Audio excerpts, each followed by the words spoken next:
Chers amis, le 24 février 2026, l'agence Reuters rapporte que l'Iran est proche de finaliser un accord avec la Chine pour acheter des missiles antinavires supersoniques CM-302. Selon Reuters, six sources proches du dossier confirment l'existence de discussions avancées, mais la date de livraison n'est pas connue. La famille, avant d'aller plus loin, vous connaissez les rituels, partagez la vidéo, likez, commentez et surtout abonnez-vous à la page. Toujours d'après Reuters, ces négociations durent depuis environ 2 ans et elles se seraient accélérées après la guerre de 12 jours en juin entre l'Iran et Israël. Le missile cité, le CM-302, est présenté comme un missile croisière anti-navire supersonique avec une portée estimée autour de 290 km, capable de compliquer l'interception en mer. Point important.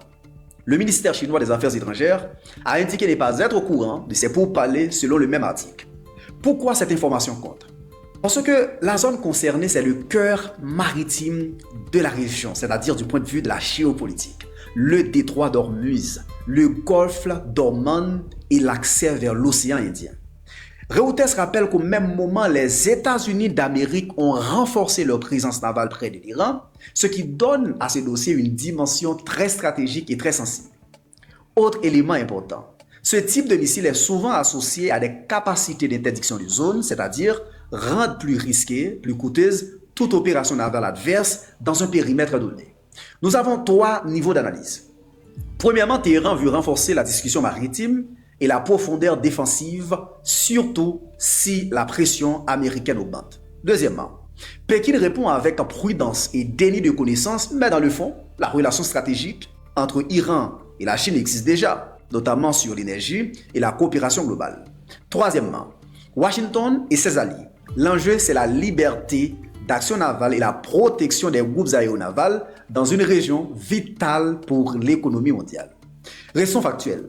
Le CM-302 est décrit dans plusieurs profils ouverts comme une variante Expo liée à la famille YG-12 conçue pour frapper des navires de haute valeur et saturer les défenses.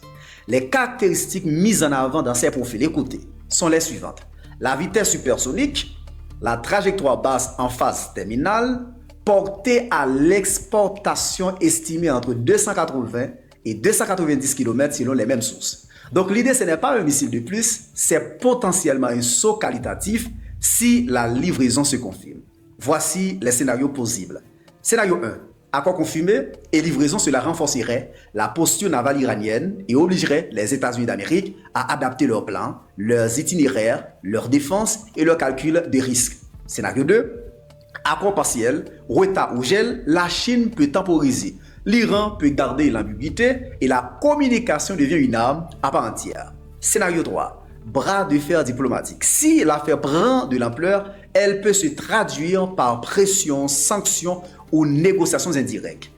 Et je les répète, à ce stade, on parle d'un accord proche selon Reuters, pas d'une livraison déjà effectuée, éprouvée.